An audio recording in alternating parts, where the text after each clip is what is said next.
사도행전 20장 22절에서 24절 본문의 말씀을 중심으로 심령이 메인밭되어 이와 같은 제목으로 은혜를 나누고자 합니다.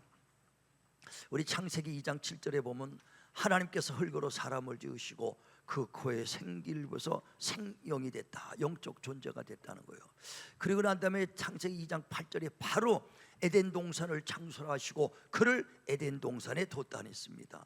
저는 에덴 동산을 사람들이 왜 졌고 거기서 선악과를 만들어서 사람들이 그 선악과 먹고 죄를 져서 온 인류가 죄를 짓겠나 많은 질문을 받았어요. 또 저도 그 질문을 많이 했었고, 그래서 성경을 왜 에덴 동산을 졌을까 하다 성경을 한참 보며 보다가 이제 이래서 에덴 동산을 졌구나 하고 깨달았다 이게. 다시 말하면 창세기 2장 7절에 흙으로 사람을 지으시고 그 코에 생기를 부어서 생명이 됐다, 영적 존재가 됐다 이거예요. 그래 육체로는 이 세상에 어딜 가더라도 다 육신의 것은 먹을 것이 있습니다. 그러나 영은 하나님의 말씀을 먹어야 사는 것입니다. 그런데 이 세상에서는 하나님의 말씀을 먹을 장소가 없어. 그래서 에덴 동산은 뭐하냐, 하나님의 말씀을 먹고 육의 양식을 먹을 수 있는 그 장소로 지은 것이 에덴 동산인 걸 믿으시길 바랍니다. 그래서 흙으로 사람을 지으시고 영적 존재로 만들자마자 바로 8절에 바로 에덴 동산을 창설하시고 그 아담을 그 에덴 동산에 뒀다는 거예요. 그래서 육신을 위해서는 모든 실과를 다 내가 임의로 먹어라. 실과를 위해서 뭐요? 모든 실과는 내가 육신을 위해서 먹으라 하는 거예요. 영의 양식을 위해서는 선악과 먹지 마라. 먹으면 정령 죽으리라 말씀을 주는 거예요. 왜냐하면 그 명령이 영생이니까. 그래 요한복음 12장 49절에 아버지의 말씀은 명령이요 명령이 영생인 줄 아노라. 명령으로 받을 때 영의 양식이 된다 이거. 자 보세요, 요한복음 12장 49절 보세요. 시작. 내가 내 자유로 말한 것이 아니요 나를 보내신 아버지께서 내가 말할 것과 이룰 것을 친히 명령하여 주셨으니 나는 그의 명령이 영생인 줄 아멘. 아노라. 먹지 마라 하고 명령을 주는 거예요. 왜냐하면 그건 영의 양식이에요.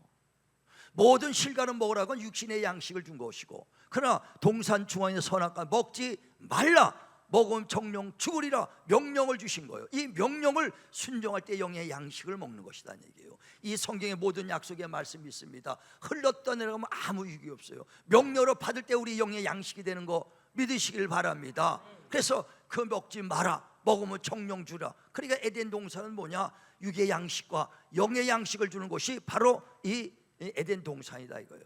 근데 먹지 말라 하는데 마귀의 고드김을 받습니다. 그래서 아담이 하와가 그 선악과를 먹어버립니다. 그냥 먹는 순간에 그 먹는 거에 영이 죽었다 했어요. 육신은 아담도 930살까지 살고 많은 자손들을 낳았어. 먹으면 정령 죽으리라. 죽으면 육신이 아니고 영이 죽은 것인 걸 깨달으시기를 바랍니다. 그래서 선악과를 먹는 순간에 영혼만 죽는 것이 아니라 많은 것을 잃어버렸어. 영혼은 먹고 그 죽어서 한 사람으로 말미암아 죄가 세상에 들어오고 아담 한 사람만 그가 아니라 온 인류가 사망에 이르는 결과가 나왔습니다. 그래 영혼은 우리가 모두가 죽었죠. 뿐만 아니라 에덴 동산에서 내쫓겨버리죠. 그래서 에덴 동산의 모든 풍요로운 하나님의 축복을 다 잃어버리는 거예요. 풍성한 축복을 잃어버리고 그 에덴 동산에 쫓겨내서 땅을 파고 그 이제 밭을 갑니다.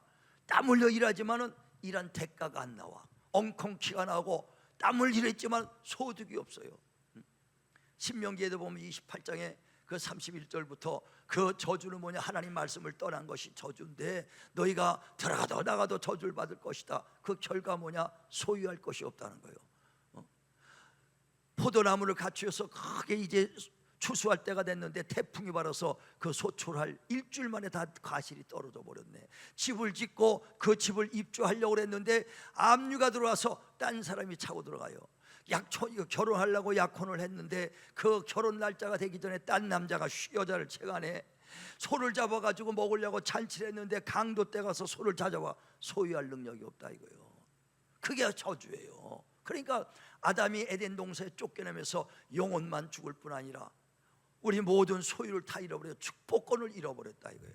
뿐만 아니라 육체는요 날마다 일생 그 마귀에게 그 공격을 당하고 질병과 가난과 고통을 받을 수 있도록 그 육체는 어려움을 당하게 됐다 이거예요. 왜? 하나님께서 아담에게 물었죠. 너 왜 선악과 먹지 말랬는데 먹었느냐 했더니 저 하나님이 주신 그 여자가 먹으래서 먹었나이다. 여자에 가서 왜 먹었느냐 그랬더니 하와가 저 뱀이 먹으래서 먹었어요. 그랬더니 하나님이 뱀에게서 말합니다.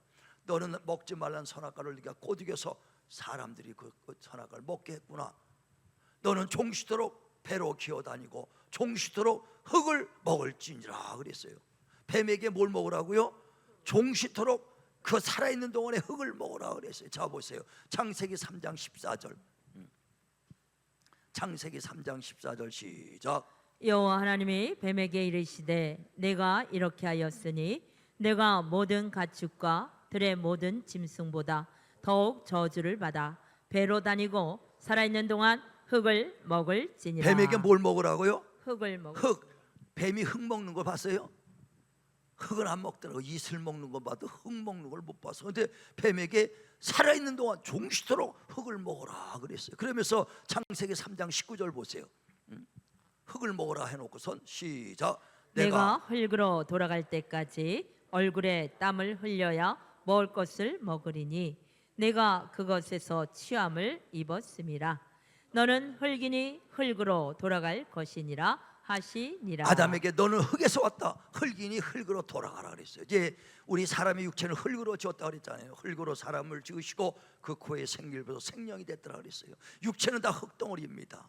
우리 육신 죽으면 한 줌의 흙밖에 안, 아무리 등치가 이런 사람도 죽으면 한 줌의 흙밖에 안 남는다 이거요. 그러니까 이 육체는 흙에서 왔어. 그런데 마귀에게 너는 종시토록 네가 사람들 꼬드겨서 했으니 종시토록 배로 길어다니고 종시토록 흙을 먹어라 그랬어요. 다시 말하면 끝날 때까지 육신을 그 공격할 수 있도록 합법적으로 하나님이 허락해 줬어요. 왜?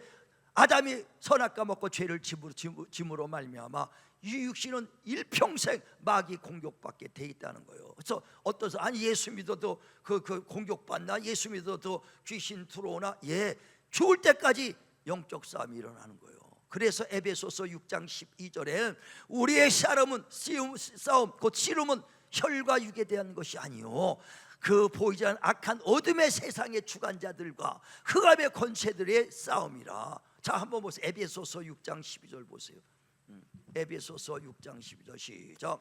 끝으로 그러니까 상대하는 것이 아니요 통치자들과 권세들과 이 어둠의 세상 주관자들과 하늘에 있는 악의 영들을 상대하리라. 우리의 씨름 그 싸움은 혈육 눈에 보이는 것이 아니다 이거요. 겉으로 보기에는 저 사람이 나한테 눈에 보이는 부부 싸움할 때 그게 서로 기분 나쁘고 같지만 뒤에서 안 보이는 것들이 싸우게끔 만드는 거예요. 질병 갖다 줘. 내가 왜 이렇게 병이 왔지? 보이지 않는 악한 것이 오는 거예요. 가난이 오고 막 문제가 생깁니다. 왜 문제가 생겼지? 보이지 않는 악한 것들이 역사한다는 거예요. 가난과 질병과 모든 것들을. 그래서 우리의 싸움 곧 씨름은 혈육에 대한 것이 아니다. 눈에 보이는 것이 아니다. 보이지 않는 하나님의 악한 영들이 우리를 조종하고 우리를 가난하게 오고 병들게 하는 것이다 그랬어요. 욥이란 사람이 당대의 거부라고 그랬습니다. 굉장히 큰 부재예요. 낙대가 7,000마리, 양이 5,000마리 막 어마어마합니다. 그런데 어느 날 강도 때가 와서 낙타들을 다 뺏어갑니다. 일하는 그 일꾼들 죽이고 낙타들 다 또 어디 갈 때 우리 사람이 와가지고 갑자기 양들을 다 끌고 가 5,000마리나. 그러더니 갑자기 자식들이 태풍이 불었고 벽이 넘어지는 바람에 10명의 자식이 다 죽어. 아니 이게 웬일인가? 웬 강도 떼들이 왔나? 나중에 봤더니 뒤에서 사탄이 뒤에서 조종했다는 거예요. 욥을 쳤다는 거예요.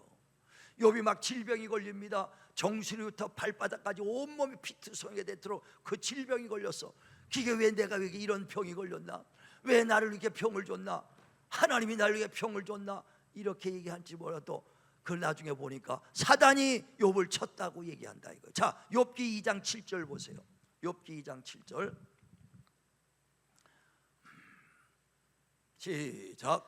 사단이 이에 여호와 앞에서 물러가서 욥을 쳐서 그의 발바닥에서 정수리까지 종기가 나게 하니라. 사단이 쳐버리는 거예요. 사단이 치니까 머리에서부터 종수리에서 발바닥까지 온몸에 악창이 났다는 거예요. 그런데 그 욥은 하나님이 했는지 안 되니까 하나님이 잘 친지 알고 주신이도 여호와요 취하니도 여호와요 하나님이 내게 복을 줬으니 내게 화를 주는 것도 당연하지 않느냐. 하나님이 준지 알더라니까. 자 보세요, 8절 보세요. 그 욥기 2장 8절.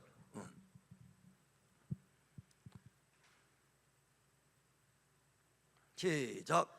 욥이 제 가운데서 앉아서 질그릇 조각을 가져다가 몸을 긁고 있더니 그의 아내가 그에게 이르되 당신이 그래도 자기의 온전함을 굳게 지키느냐. 하나님을 욕하고 죽으라. 그가 이르되 그대의 말이 한 어리석은 여자의 말 같도다. 우리가 하나님께 복을 받았은즉 화도 받지 아니하겠느냐 하고 이 모든 일에 욥이 입술로 범죄하지 아니하니라. 예. 하나님이 내게 복을 줬으니 내게 이 질병 주는 것도 당연하지 않느냐. 욥이 반만하는 거예요. 복 주신 이는 하나님이고 믿으시길 바랍니다. 그러니까 하나님께서 우리에게 복과 생명을 주셔서 그러네 우리에게 그 질병 주고 화를 주시는 분은 아니다 이거요. 누가 줬다고 그랬어요? 사단이 쳤다고 그랬는데 욥은 오해를 하는 거야. 지금도 많은 사람들이요 하나님을 오해해. 내가 병들고 내가 무슨 일이 생기고 어려움이 생기면 하나님 왜 나를 이렇게 그 시련을 주십니까? 하나님 왜 나를 치십니까? 하나님을 이렇게 원망하는 사람 많다 이거예요. 야고보서 1장 13절에 너희가 시험 받을 때 하나님이 줬다고 하지 마라. 하나님은 악에게 시험 받지도 아니하시고 누구도 시험하지 아니하시는 분이시다. 네가 시험 받는 것은 욕심 때문이니 욕심이 잉태된즉 죄가 되고 죄가 장성한즉 사망에 이르느니라. 하나님이 준 적이 없다. 그러니까 오해하니까 욥도 주신이도 하나님이요 취한이도 나를 활준도도 하나님이요 하고 맨 처음에 입이 그냥 믿음의 말만 하는 것 같아. 그런데 바로 3장 넘어가자마자 하나님 나를 이렇게 치실 바에는 나를 태어나지 말게 해주시지. 그냥 우리 모태에서부터 내가 죽어서 났으면 날 좋았을 것을 하나님 나를 왜 이렇게 해서 나를 죽여주시오 하고 아주 하나님 원망하더라 이거요. 지금도 하나님이 준 것도 하나님이요 병주도 하나님이 줬다고 그래서 믿음이 좋은 것 같은데 나중에 그런 사람들은요 조금 가다 원망하게 돼. 하나님 나 왜 이렇게 했습니까? 하고 원망하는 거예요. 우리는 절대 하나님이 우리를 치신 적이 없다는 거예요. 누가 쳤다고요? 사단이 쳤다는 거예요. 욥도 사단이 치고 사단이 와서 그 강도 때를 보내가지고 다 어려움을 당하고 태풍이 불어서 자식이 죽어도 뒤에서 사단의 역사이다. 지금도 마찬가지요. 예수님 당시 때 예수님이 하나님 말씀을 회당에서 가리킬 때 어떤 18년 동안 꼬부라져 곱추가 돼서 피지 못하는 사람이 왔더라. 그 여인이 왔을 때 예수께서 그 여인에게 그 안수해주고 기도해줍니다. 그리고 그 귀신 쫓아내고 그 18년 동안 고친 사람을 벌떡 일으킨다 이거예요. 누가복음 13장 10절이잖아요. 그래갖고 그 병을 고치니까 바리새인들과 유대인들이 아니 왜 안식일에 그 병 고치냐? 제6일도 있는데 안식일에 왜 병 고치냐고 막 예수님을 비판할 때 예수님이 너희 송아지들이 나귀가 만약에 운물에 빠졌다면 안식이라고 그냥 죽어가는 거 쳐다보겠느냐? 안식이라도 그 소를 그 나귀를 건지지 않느냐? 하물며 하나님의 자녀를 그 18년 동안 사단에게 매어 누구에게 매었다고요? 사탄에게 매어서 그렇게 고통받는 자를 놓아주는 거 당연하지 않겠느냐? 자 보세요. 누가복음 13장 10절부터 자 시작. 예수께서 안식일에 한 회당에서 가르치실 때에 18해 동안이나 귀신 들려 앓으며 꼬부라져 조금도 펴지 못하는 한 여자가 있더라. 예수께서 보시고 불러 이르시되 여자여 내가 내 병에서 놓였다 하시고 안수하시니 여자가 곧 펴고 하나님께 영광을 돌리는지라. 해당장이 예수께서 안식일에 병 고치시는 것을 분내어 무리에게 이르되 일할 날이 엿새가 있으니 그동안에 와서 고침을 받을 것이요 안식일에는 하지 말 것이니라 하거늘 주께서 대답하여 이르시되 외식하는 자들아 너희가 각각 안식일에 자기의 소나 나귀를 외양간에서 풀어내어 이끌고 가서 물을 먹이지 아니하느냐. 그러면 18해 동안 사탄에게 매임받은 이 아브라함의 딸을 안식일에 이 매임에서 푸는 것이 합당하지 아니하냐. 아멘. 사단에게 매였다는 거예요. 그 18년 동안 고부라져 고통받는 게 누구에게 매였다고요? 사단에게 매였도다 그랬어요. 그러니까 예수께서 이 땅에 오신 것은요 우리를 사단의 그 묶여있던 데서 풀어주러 오신 거 믿으시길 바랍니다. 그래 요한복음 10장 7절에도 도적이 오는 것은 너희를 죽이고 멸망시키는 것이나 내가 온 것은 너에게 생명을 주고 풍성하게 축복을 주러 왔도다. 할렐루야. 그래 누가복음 4장 18절에도 그 예수 그리스도께서 성령과 능력의 기름 부음을 받았으니 가난한 자에게 복음이 전파되고 눌린 자를 자유케 하고 눈목을고 병든 자를 치료하고 그리고 포로된 자를 자유케 하러 왔다. 예수 안에서 자유를 누리시길 주님의 이름으로 축원을 드립니다. 뿐만 아니라 예수 그리스도 안에서 하나님의 신령한 복과 땅에 기름진 복을 주시려고 한다 이거요. 에베소서 1장 3절에도 보면 창세전에 그리스도 예수 안에서 하늘의 신령한 복을 주고 우리가 또 그리스도 안에서 하나님의 자녀가 되고 그리스도 예수 안에서 만물이 통일되고 그리스도 예수 안에서 하나님의 사랑을 받고 할렐루야. 우리가 그리스도 예수 안에서 이제 참 자유를 누리고 풍성한 하나님의 축복이 회복된 거 믿으시길 바랍니다. 그리고 회복되어져 나가 우리가 예수 믿고 점점 회복되어져 나가고 있다 이거예요. 그런데 마귀는 우는 사자와 같이 돌아다니며 삼킬자를 살피면서 지금 예수 안에 있는 자를 어떻게든지 끌어내려고 그래. 아담 에덴 동산에 있던 아담과 하와를 그 거짓말에서 그를 꼬드겨서 에덴 동산에 쫓겨나게 한 것처럼 마귀는 지금도 예수 안에서 우리를 건져내게 하려고 한다. 뽑아내고 세상에서 망하게 끌어내려고 하고 있다 이거요. 그래 마태복음 24장에 보면 23절에 그 말세가 되면 적그리스도와 거짓 선지자들에게 할 수만 있으면 믿는 자들까지도 누구요? 믿는 자들까지도 불법의 사람을 만들려고 한다는 거예요. 믿는 자들도 계속. 그래서 베드로전서 5장 8절에 보면 마귀는 우는 사자와 같이 두려며 삼킬 자를 살피노니 근시하라 그 힘써 싸워라 그러면서 너희의 형제들도 동일한 고난을 받는다. 믿음의 형제들도 동일하게 지금 고난 받는다는 거예요. 자 보세요. 베드로전서 5장 8절 9절 보세요. 자 시작. 근신하라 깨어라 너희 대적 마귀가 우는 사자같이 두루다니며 삼킬 자를 찾나니 너희는 믿음을 굳건하게 하여 그를 대적하라. 이는 세상에 있는 너희 형제들도 동일한 고난을 당하는 줄을 알미라. 아멘. 우리 믿음의 형제들도 동일하게 고난 받아요. 난 예전에 어떤 신학교 다니는 그 친구가 내 친구인데 나보다 먼저 신학 가서 그랬더니 아니 왜 귀신이 믿는 사람한테 들어올 수 없다는 거예요. 왜 마귀가 아니 동일하게 마귀가 지금 우리 동일한 형제들한테 또 고난 받는다고 기록이 돼 있는데 믿음은 근처도 못 옵니까? 믿어도 와. 언제부터요? 창세기 때. 넌 종식토록 흙을 먹어라. 믿는 사람 믿지 않는 사람 계속 공격하는 거예요. 우린 주 안에서 이기길 바랍니다. 그래서 어떻게든지 예수 안에서 밖으로 끌어내려고 마귀가 그래. 근데 끌어내는 방법이 에덴 동산에서 아담과 하와를 끌어냈던 것처럼 똑같은 방법으로 하고 있다는 거예요. 어떻게 그 아담을 하와를 끌어냈느냐? 하나님이 선악과 먹지 마라. 먹으면 정령 죽으리라 그랬어요. 그런데 마귀가 와서 창세기 3장 1절에 보니까 모든 실과를 먹지 말라고 했더냐 그랬어요. 그럼 뭐라고 그랬어? 아니 하나님은 다 먹으라 그랬어. 동산 중앙에 있는 선악과 먹지 말라고 그랬다고 마귀는 반대로 얘기한다니까. 모든 걸 먹지 말랬냐니까 변호를 해야 되잖아요. 하나님 아니 다 먹으라 그랬어. 근데 동산 중앙에 있는 선악과 먹지 말라 그래서 변호하다면서 마귀랑 이제 말이 통하기 시작하는 거예요. 그래 동산 중앙에 왜 동산 중앙에 있는 선악과 먹지 말라는지 아느냐? 너 하나님 같이 될까봐 그래.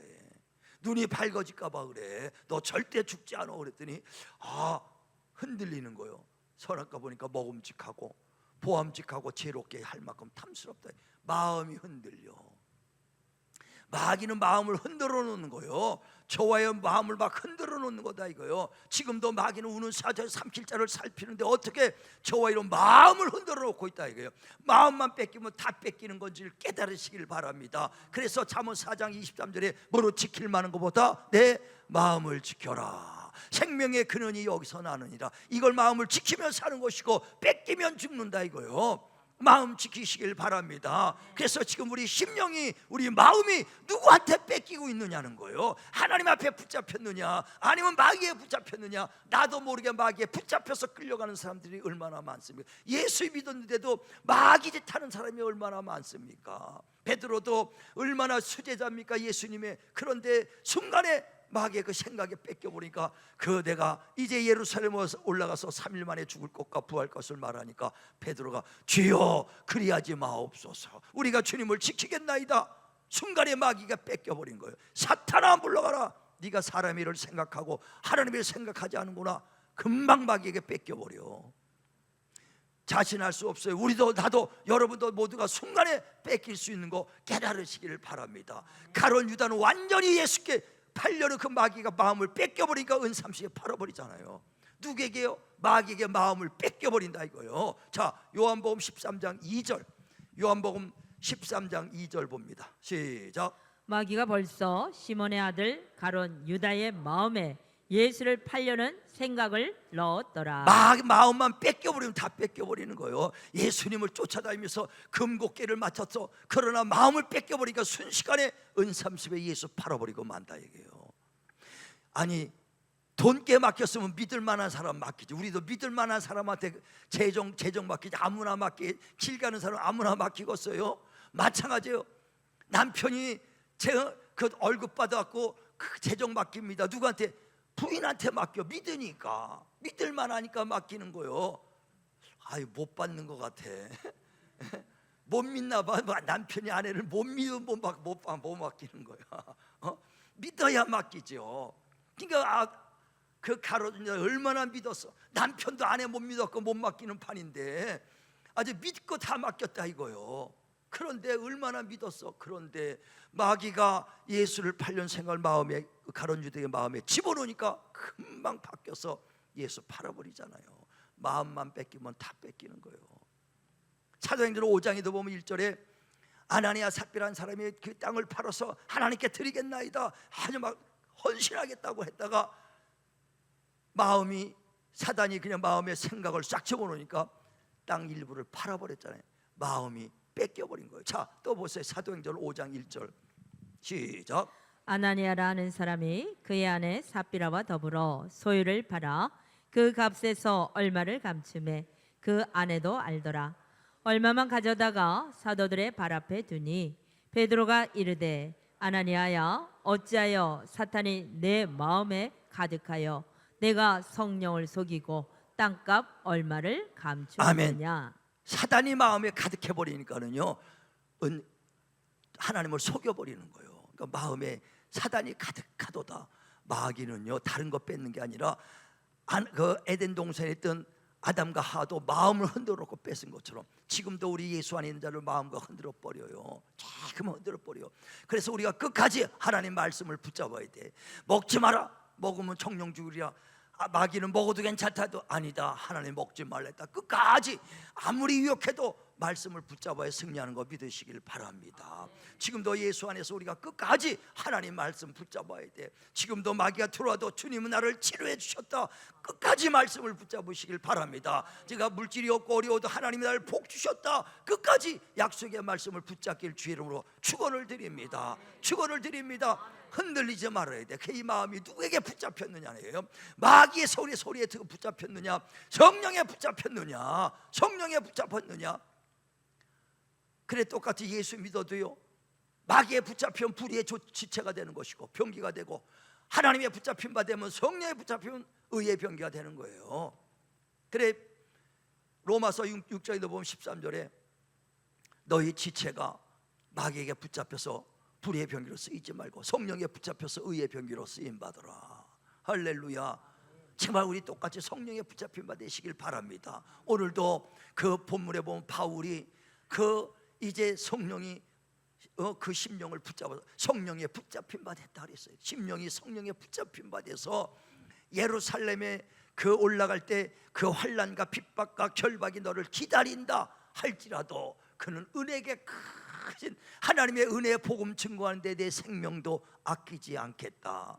할렐루야. 정말 그 심령이 붙잡혀서, 그런데 성령에 붙잡힌 거와 하나님의 은혜의 풍만함에 붙잡혔던 것 같아. 다시 말하면 하나님의 은혜의 복음 증거하는데 내 목숨도 아끼지 않겠다. 은혜에 붙잡혔다 이거예요. 하나님의 은혜에 붙잡혔어. 정말 주님이 나를 죄인 되었을 때 내가 예수를 죽이고 예수 믿는 자를 죽이고 앞장섰던 나를 이처럼 오래 참으셔서 나를 살려줬으니 나의 나 된 것은 하나님의 은혜라. 정말 주님의 큰 은혜를 깨달았다. 이게 은혜를 깨달고 나니까 정말 은혜에 붙잡혀 심령이 은혜에 붙잡혀 은혜가 충만하니까 내가 죽는 데까지도 은혜의 복음 증거하는데 생명도 아끼지 않겠다 그랬어요. 우리는요 정말 하나님의 이 은혜를 받았지만 은혜를 그만큼 깨달은 자가 많잖아요. 은혜를 깨달아야 하나님의 일꾼 되는 거 믿으시길 바랍니다. 우리 모두가 다 하나님의 은혜 받아서 구원받았잖아요. 여기 나온 사람 다 하나님의 은혜 받은 줄 믿으시길 바랍니다. 똑같이 나도 은혜 받고 여러분도 은혜 똑같아. 저다 여러분 은혜 똑같이 받아서 예수님이 십자가 죽으시고 피 흘려 주는 은혜로 구원받은 거 믿으시길 바랍니다. 똑같은 은혜를 받았지만 은혜를 깨달아야 은혜의 복음 증거하는 일꾼 되더라 이거요. 골로새 1장 6절에도 너희가 진리의 말씀을 들어서 은혜를 깨달은 날부터 열매가 자라느니라. 깨달아야 된다 이거. 자, 골로새서 1장 6절 보십니다. 시작.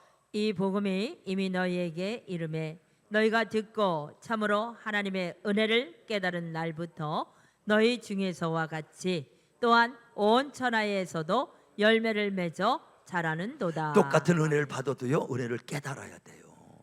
우리가 성경에 보면 그 예수께서 여리고 지나갈 때 10명의 문둥병자가 그 예수를 만나잖아요. 다윗의 손이요 나를 불쌍히 해달라고. 10명의 문둥병자가 병 들어갖고 전염병이라고 동네에서 쫓겨나갖고 10년 20년 고향에 못 가고 떠돌아다닙니다. 근데 치료하는 예수를 만나니까 얼마나 부르짖고 예수야 우리를 불쌍히 해달라고. 그때 예수께서 그 발걸음을 멈추시면서 그를 부릅니다. 그리고 기도해주고 너의 몸을 제사장에 가서 보여라. 그랬더니 그 감각을 잃었던 그 몸들이 막 뛰어가는 사이에 이 솜에 있는 솜털이 간질간질하네. 야 바람 부는 거 감각이 살아났다. 다 치료받으니까 10년 20년 처자식 못 봤으니까 얼마나 그냥 기뻐서 다 고향으로 돌아갔어. 근데 사마리아 사람 한 사람만 예수께서 감사합니다 감사합니다 살해하고 그 엎드렸을 때 예수님이 말씀합니다. 10명이 다 깨끗함을 받지 않았느냐. 그런데 어찌하여 9은 어디하고 너만 왔느냐 그랬어요. 똑같이 은혜를 받았어도 은혜 깨달은 자가 은혜의 복음 증거하는 줄 믿으시길 바랍니다. 은혜가 충만해야 악한 것들이 역사 못해요. 은혜 충만해야 악한 것들이 마귀가 틈타지 못한다는 거예요. 그래서 우리가 은혜가 식어가는 순간부터 마귀가 공격할 수 있는 틈이 벌어지기 시작하는 거예요. 그래서 요한계시록 2장에도 보면 에베소 교회들에게 너희가 열심문이 있다. 그러나 첫사랑을 잃어버렸다. 그 은혜를 찾아라. 첫사랑을 회복하라는 거예요. 그렇지 않으면 촛대를 내가 옮겨버리겠다. 열심히 하는 것도 하다가도 은혜만 없어지잖아요. 열심은 해. 근데 은혜 없이 열심히 하면요 금방 마귀 틈탈 수 있는 거예요.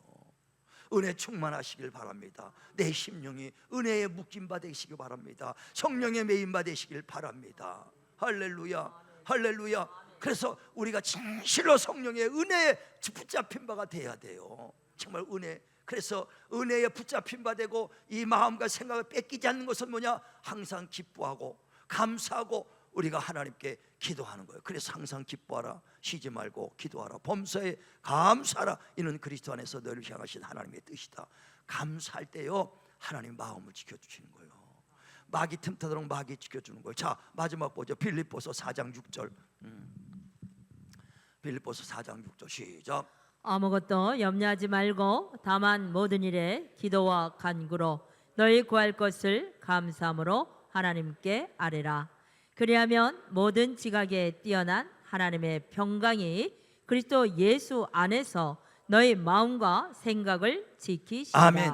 마귀는 우리의 마음과 생각을 공격하는데 하나님이 범사에 감사하며 기도하는 자들에게 평강이 하나님의 마음과 생각을 지켜주신다는 거예요. 뺏기지 않도록 지켜주신다는 거예요. 은혜로 충만하며 정말 감사하는 삶 살길 바랍니다. 그래서 내 안에 하나님의 은혜가 넘쳐요. 주여 나 같은 죄인 살려주시고 감사합니다. 은혜가 넘치는 자들에게 평강이 있을지어다. 악한 것이 그 마음과 생각을 뺏지 못하도록 하나님이 지켜주시는 것입니다. 오늘도 주님께서 심령의 메인바되라, 성령의 메인바되고 하나님의 은혜의 메인바되고 하나님의 사랑의 메인바돼서 나 같은 죄인 용서해 주고 감사합니다. 감사합니다. 범사에 감사하는 자들을 하나님께서 우리의 마음과 생각을 붙잡아 주시리라.